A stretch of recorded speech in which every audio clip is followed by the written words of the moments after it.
যে আমাদের সিনেমার ডিরেক্টর রফিক ভাই আমার উপরে একদম ন্যস্ত রেখেছেন। কেন জানি হচ্ছে আমি জানি না, উনি আমাদের এক ডিরেক্টর আনোয়ার শিকদার টিটুনের মাধ্যমে আর কি আমাকে উনি কল করেন।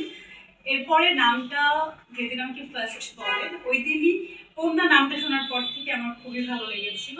এরপরে যখন শুনলাম যে ফুল গল্পটা আমার উপরে, গল্পটা আমি না বলি কারণ দর্শক হলে গিয়ে দেখবে আর কি।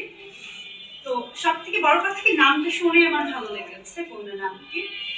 এরপরে তো যখন শুনলাম আমার ক্যারেক্টারটি খুবই সুন্দর। এরপরে আমি আর কোনো কথা বলি না, এক কথায় ফোনে, শুধুমাত্র ফোনে আর কি ভাইয়াকে হ্যাঁ বলে দিয়েছে। যদিও ওনার সাথে কিন্তু আমার সরাসরি এই সিনেমা নিয়ে কোনো কন্ট্যাক্ট হয়েছে আরেকজনের মাধ্যমে, আরেকজন ডিরেক্টরের মাধ্যমে। ভাইয়াকে আমি দেখেছি সেটে গিয়ে, মানে গাড়িতে গিয়ে, এই আর কি কথা। যেহেতু হচ্ছে কন্যাটাই হচ্ছে আমি, ফুল গল্পটা আমার উপরে, সবকিছু মিলিয়ে দারুণ একটি গল্প, ভালো লেগেছে কাজ করে। যেহেতু আপনি কাজ করেছেন অবশ্যই জানেন কন্যার গল্পের জায়গা থেকে দর্শকদের কাছে কেমন লাগবে, যেহেতু আগামী 24 তারিখ প্রেক্ষাগৃহে কন্যা মুক্তি পাচ্ছে, দর্শকদের কি বলতে চান, কন্যা কেন দেখতে আসবে তারা? কন্যারই কারণ আছে।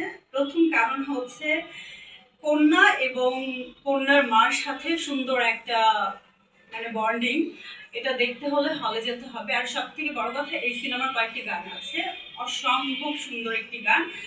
আর নতুন করে দর্শকরা 90 দশকের একটা ফিল পাবে কন্যাতে। তো আমার কাছে মনে হয় না যে কন্যা দেখার পরে কেউ বলবে না ভালো লাগে নাই, ইভেন টিস্যু নিয়ে যেতে হবে।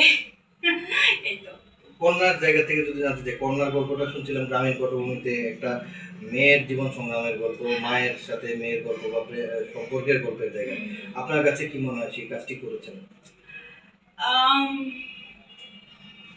কন্যাটা হচ্ছে কিরকম স্যাক্রিফাইস ক্যারেক্টার, অনেকটা হচ্ছে ভাই বোনদেরকে মানুষ করতে গিয়ে কন্যা কখনো বিয়ে করে না, সংসার কি তার লাইফে সে সংসারের কোনো সুখ পায় না।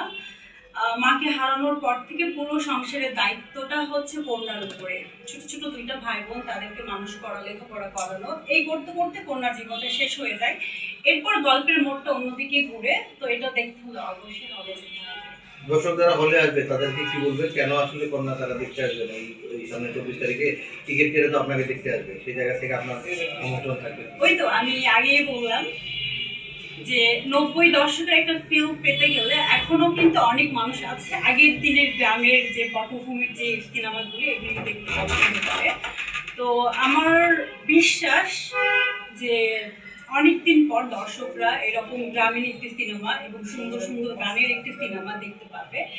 আর সব থেকে বড় কথা আমাদের ডিরেক্টর রফিক ভাই এত সুন্দর করে সিনেমাটি বানিয়েছে, আর কিছু লোকেশন আছে মারাত্মক। তো সবকিছু মিলে একটা সুন্দর প্যাকেজ পাবে, এই জন্য মনে হয়